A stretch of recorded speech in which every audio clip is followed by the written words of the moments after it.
Hello everyone, welcome back to the channel. Year 2003 के questions को complete करने के बाद अब हम लोग पहुंच चुके हैं ईयर 2004 के क्वेश्चंस पे। तो जो फर्स्ट क्वेश्चन है ये पंक्चुएशन पे आधारित है एंड अगर हमने ज़रा सा भी ध्यान दिया होगा तो एक चीज़ हमें कॉमन मिली होगी कि जो क्वेश्चन की स्टार्टिंग है ये पंक्चुएशन के क्वेश्चन से ही हो रही है। तो आज का भी जो क्वेश्चन नंबर फर्स्ट है ये पंक्चुएशन पे ही बेस्ड है। Pick the sentence which is correctly punctuated। Sentence क्या है? ऑप्शन नंबर ए पढ़ते हैं। Oh no, I forgot, I'll phone her now। तो यहाँ पे क्या गलती है? अगर हम फर्स्ट सेंटेंस की बात करें तो ये एक एक्सक्लामेटरी सेंटेंस है क्योंकि यहाँ पे सरप्राइज का भाव देखा जा रहा है। ओ नो आई फॉरगेट, ओ मैं भूल गया, ऐसा ये सेंटेंस है। तो यहाँ पे जब भी एक्सक्लामेटरी सेंटेंस आता है तो वो अपने साथ एक्सक्लामेशन मार्क भी लाता है, यानी कि एक्सक्लामेटरी सेंटेंस के साथ एक्सक्लामेशन मार्क यूज़ किया जाता है। तो यहाँ पे कॉमा नहीं होना चाहिए। एंड नेक्स्ट जो इसमें दूसरा सेंटेंस है आई विल फोन हर नाउ, ये एक अफर्मेटिव सेंटेंस है बट यहाँ पे जो है क्वेश्चन मार्क यूज़ किया गया है। तो ऑप्शन नंबर ए तो बिल्कुल गलत है। बी की बात करें तो यहाँ पे भी एक्सक्लामेटरी सेंटेंस होने के नाते एक्सक्लामेशन मार्क आना चाहिए बट बी में भी नहीं है। सी की अगर हम बात करें तो सी में एक्सक्लामेशन मार्क है बट आई फॉरगेट के बाद ये क्वेश्चन मार्क का यूज़ किया गया है जो कि गलत है। तो ऑप्शन नंबर सी भी हमारा गलत हो जाएगा। एंड अब बचता है ऑप्शन नंबर डी जो कि सही आंसर होगा। Oh no I forgot, I will phone her now. तो ऑप्शन नंबर डी हमारा सही आंसर हो जाएगा। नेक्स्ट क्वेश्चन है pick the sentence which is correctly punctuated. If properly used, however those very skills could help। तो यहाँ पे if के बाद कॉमा आना चाहिए एंड properly used के बाद सेमी कॉलन आना चाहिए ऐसे।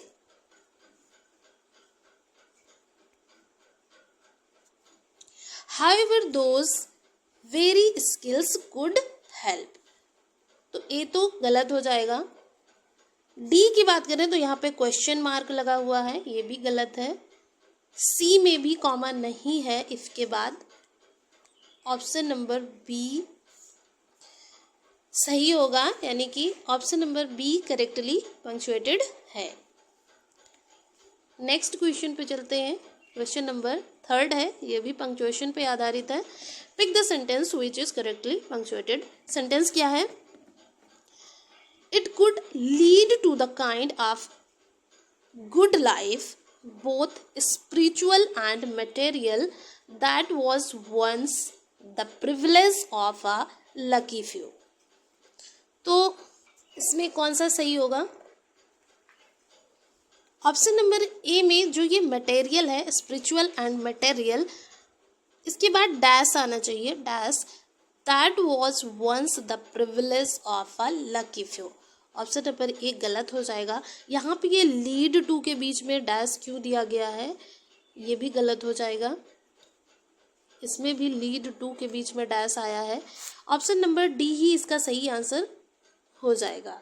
It could lead to the kind of good life both spiritual and material that was once the privilege of a lucky few। Next है you see, option number A है you see can't forget sir. तो option number A में ये exclamation mark use किया गया है जो कि नहीं होना चाहिए। बी ही इसका सही आंसर हो जाएगा क्योंकि सी में यू सी डैश यूज कर दिया गया है और यहाँ पे भी फॉरगेट डैश, तो इसमें दो गलतियाँ हैं। एंड यू सी के बाद यहाँ पे कॉमा आना चाहिए जो कि नहीं है। ऑप्शन नंबर डी भी गलत हो जाएगा क्योंकि यहाँ पे भी यू सी के बाद कॉमा आना चाहिए। तो इसका सही आंसर हो जाएगा option number B. Next question है क्वेश्चन नंबर 5, ये भी पंक्चुएशन बेस्ड है। ऑप्शन नंबर ए है by heaven I have done it at last. तो ये आई हैव का कॉन्ट्रास्ट है आई हैव। बी ऑप्शन है बाय हेवन आई हैव, यहाँ पे गलत कर दिया आई हैव को। ऑप्शन नंबर सी यहाँ पे डैश कर दिया एंड क्वेश्चन मार्क, ये भी गलत कर दिया। डी की बात करें तो यहाँ पे फुल स्टॉप का यूज किया गया है, ये भी गलत है। ऑप्शन नंबर ए ही सही आंसर होगा। क्वेश्चन नंबर 6 है, पंक्चुएटेड वर्जन बताना है। सेंटेंस है what a large melon I think I must buy it, what do you ask for it, my boy said he. तो जैसा कि यहाँ स्टार्टिंग में ही देख के समझ में आ रहा है कि एक्सक्लामेटरी सेंटेंस है व्हाट अ लार्ज मेलन, तो इसके बाद मेलन के बाद एक्सक्लामेशन मार्क आना चाहिए। देखते हैं किस किस ऑप्शन में है ऐसा। ऑप्शन ए तो एलिमिनेट हो गया क्योंकि यहाँ पे क्वेश्चन मार्क आ गया। बी सही हो सकता है, सी भी गलत हो गया, यहाँ भी क्वेश्चन मार्क यूज किया गया है। डी एंड बी में से कोई सही हो सकता है। आगे बढ़ते हैं। आई think I must buy it, तो बाय इट के बाद फुल स्टॉप आना चाहिए क्योंकि ये सेंटेंस यहाँ पे कंप्लीट हो रहा है। नेक्स्ट जो सेंटेंस है ये क्वेश्चन मार्क का है, यानी कि इंटेरोगेटिव सेंटेंस है, तो इस वजह से यहाँ पे इट के बाद फुल स्टॉप आना चाहिए। बी ऑप्शन में है बट डी में नहीं है क्योंकि डी में यहाँ कॉमा का यूज किया गया है। तो हमारा आंसर हो जाएगा option number B.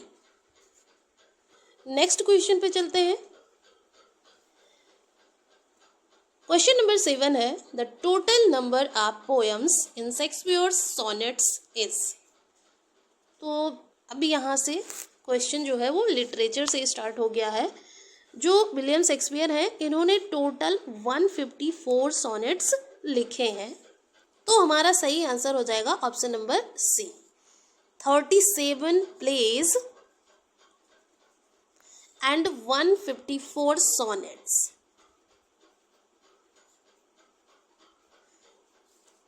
One 154 sonnets में से 126 सोनेट जो रहे हैं इनके वो dedicated to earl of Southampton को रहे हैं एंड 127 टू 152 जो सोनेट्स थे वो डार्क लेडी को डेडिकेटेड रहे हैं एंड 2 सोनेट ऐसे थे जो कन्वेंशनल थे। तो टोटल 154 सोनेट्स विलियम शेक्सपियर ने लिखा था। क्लियर है? नेक्स्ट क्वेश्चन पे चलते हैं।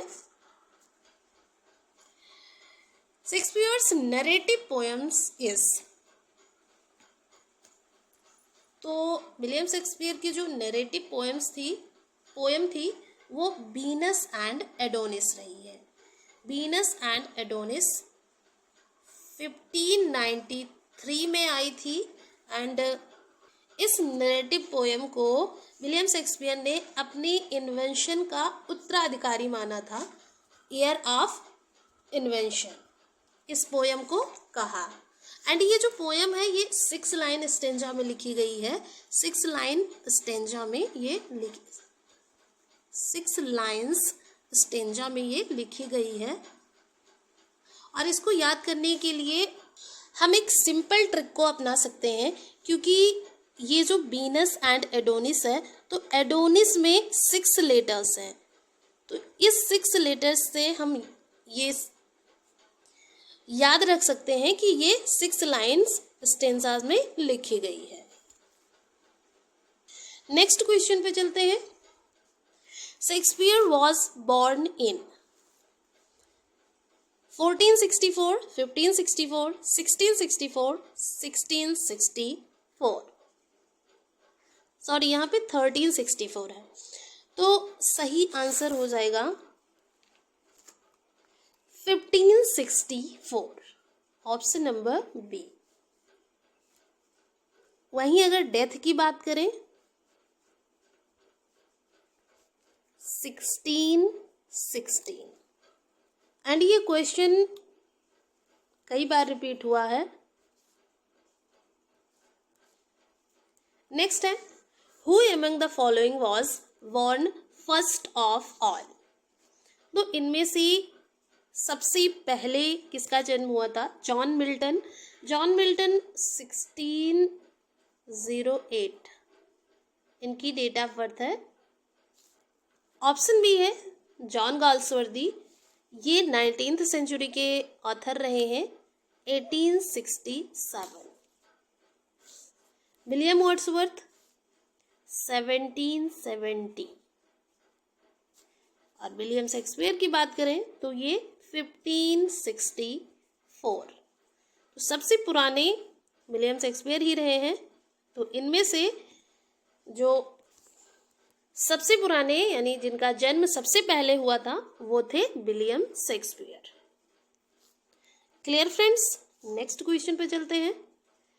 The language used by Shakespeare in his dramas for the most part is dramatic verse, blank verse, poetic prose, narrative prose. William Shakespeare ने अपने ड्रामाज में most of words blank verse का use किया है। Option number B सही answer होगा, blank verse. Next question है, Shakespeare sonnets 1 to 126 generally show a reenaction of dramatic interchange between lovers, general philosophy on life, personal relationship with a young rich person, dramatic argument with the dark lady। तो जैसा कि अभी हमने previous question में बताया था कि 1 to 126 जो सोनेट्स हैं वो डेडिकेटेड हैं, विलियम शेक्सपियर के फ्रेंड रहे हैं अर्ल ऑफ साउथहैम्पटन उनको। तो ऑप्शन सी सही आंसर हो जाएगा, personal relationship with a young rich person. And 126 to 152 जो सोनेट्स थे वो रिलेटेड थे डार्क लेडी से। क्लियर फ्रेंड्स, नेक्स्ट क्वेश्चन है, the comedy of errors is an adaptation of a Latin comedy which is. तो William Shakespeare हैं इनकी comedy of error जो वर्क है ये लैटिन कॉमेडी मैने कमी से ली गई है, यानी मैने कमी से अडॉप्ट की गई है। इसकी जो सही स्पेलिंग होगी, ये एक लैटिन वर्ड है MENAECHMI,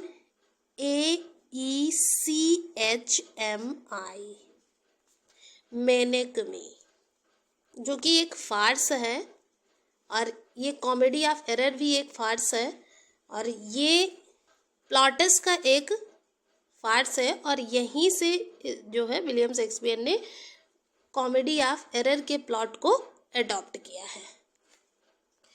नेक्स्ट है, Shakespeare dedicated his youthful poems Venus and Adonis and Lucrece to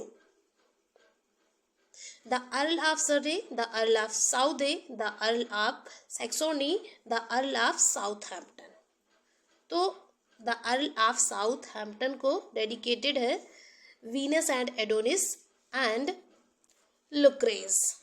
तो ये दोनों ही पोयम डेडिकेटेड है अर्ल ऑफ साउथहैम्पटन को। नेक्स्ट क्वेश्चन है, Julius Caesar falls in point of time between the comedies and tragedies, the histories and tragedies, the tragedies and romances, the comedies and histories. तो Julius Caesar जो है ये the histories and tragedies, option number B इसका सही answer होगा। Next है, William Shakespeare was the third child of Jack Shakespeare and Mary William, William Shakespeare and Mary Arden, John Shakespeare and Mary Arden, Joseph Shakespeare and Mary John. तो William Shakespeare किसके third child थे? John Shakespeare and Mary Arden. Option number C. John Shakespeare and Mary Arden के third child थे William Shakespeare. तो सही answer हो जाएगा option number C. Question number 17 है, from which play of Shakespeare is the following line taken? Life is a tale told by an idiot full of sound and fury. तो ये line जो है ये विलियम शेक्सपियर के किस play से ली गई है? Macbeth, Hamlet, the Tempest, Romeo and Juliet. Line क्या है? Life is a tale told by an idiot full of sound and fury. जो लाइफ है, life is a tale, life एक कहानी है और जो कि बाय एन इडियट यानी कि एक मूर्ख के द्वारा कही गई एक कहानी है। लाइफ एक मूर्ख के द्वारा कही गई कहानी है, full of sound and fury, जो भरी हुई है रोस एंड शोर से। साउंड मीन्स शोर एंड फ्यूरी रोस। जीवन एक मूर्ख द्वारा कही गई टेल यानी कि स्टोरी है, कहानी है, जो भरी हुई है शोर एंड रोस से, साउंड एंड फ्यूरी से। ये जो लाइन है ये मैकबेथ से ली गई है। ऑप्शन नंबर ए सही आंसर हो जाएगा। ये मैकबेथ से ली गई है। ये लाइन है 26, 27 एंड 28 लाइन्स है। एक्ट 5 के सीन नंबर 5 से।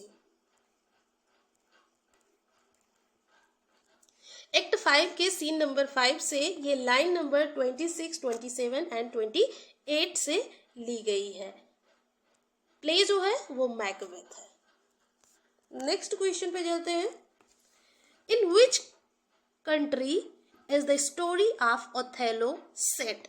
जो ओथेलो की स्टोरी है वो किस कंट्री में सेट की गई है? England, Denmark, Venice, Greece. तो ये स्टोरी सेट की गई है वेनिस से। वेनिस जो कि इटली में है।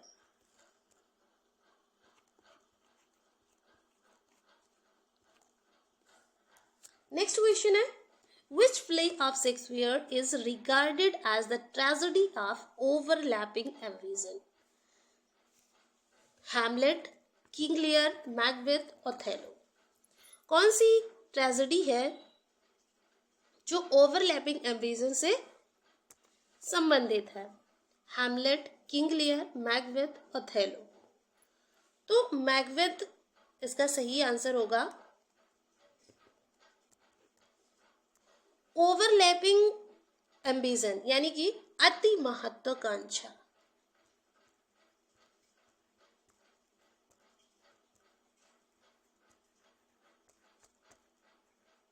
अति महत्वाकांक्षा से भरी हुई ये कहानी है मैकबेथ की। नेक्स्ट क्वेश्चन है, who is the heroine in Shakespeare's the Tempest? Tempest की हीरोइन है मिरांडा। ऑप्शन नंबर सी इसका सही आंसर होगा। पोर्सिया जो है ये मर्चेंट ऑफ वेनिस की हीरोइन है एंड इसका सही आंसर होगा option number C. Next question है, which one of the following is not authored by William Shakespeare? तो द टेम्पेस्ट ये विलियम शेक्सपियर का प्ले है। जूलियस सीजर भी है, हैमलेट भी है। ऑप्शन नंबर बी जो है ये गलत होगा। डॉक्टर जेकिल एंड मिस्टर हाइडे ये जो है ये विलियम शेक्सपियर के द्वारा नहीं लिखी गई है, यानी कि इसके ऑथर विलियम शेक्सपियर नहीं थे। ये जो वर्क है doctor Jekyll and mister hide. ये एक नोवेला है,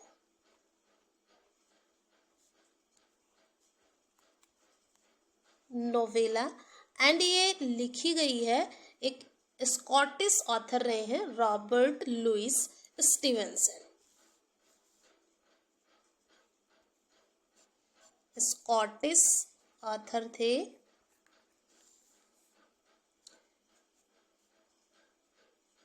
Robert Louis Stevenson.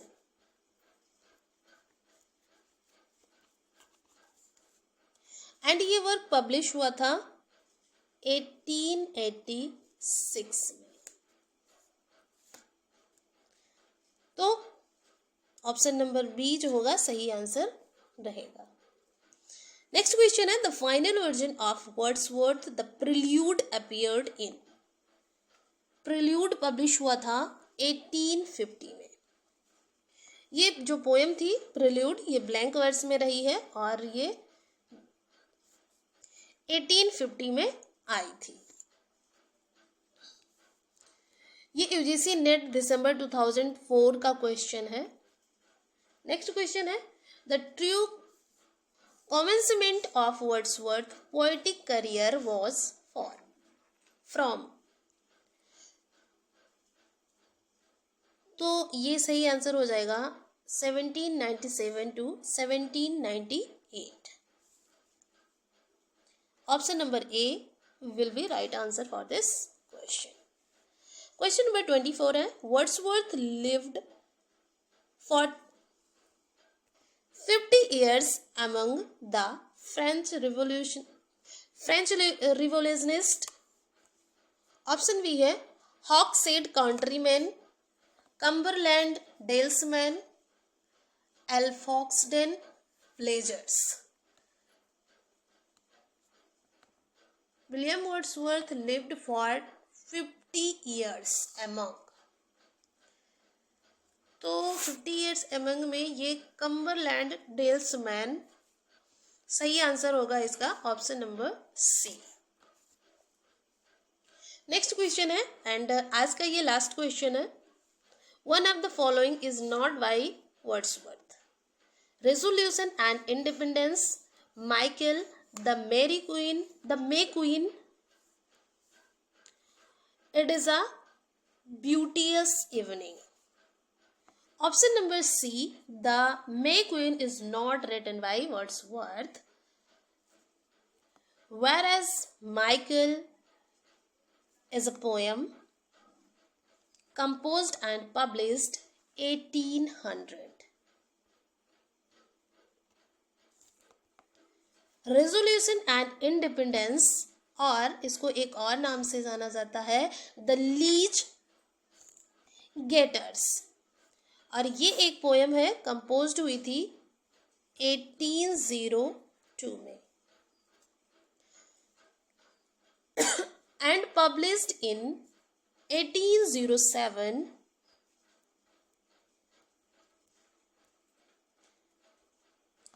It is a beauteous evening is a sonnet written in 1802। ये 1802 में लिखी गई थी एंड 1807 में पब्लिश हुई थी। ये भी 1802 में लिखी गई थी एंड पब्लिश हुई थी 1807 में। तो ऑप्शन नंबर सी जो होगा द मे क्वीन ये विलियम वर्ड्सवर्थ की राइटिंग नहीं है, यानी इनके द्वारा नहीं लिखी गई है। ऑप्शन सी जो होगा सही आंसर होगा। तो फ्रेंड्स वीडियो अगर जरा सा भी इंफॉर्मेटिव लगे तो please like share and subscribe and अगर कोई सजेशन हो रिगार्डिंग टू वीडियो तो कमेंट बॉक्स में हमें ज़रूर दें। मिलते हैं नेक्स्ट वीडियो में फर्दर क्वेश्चंस के साथ।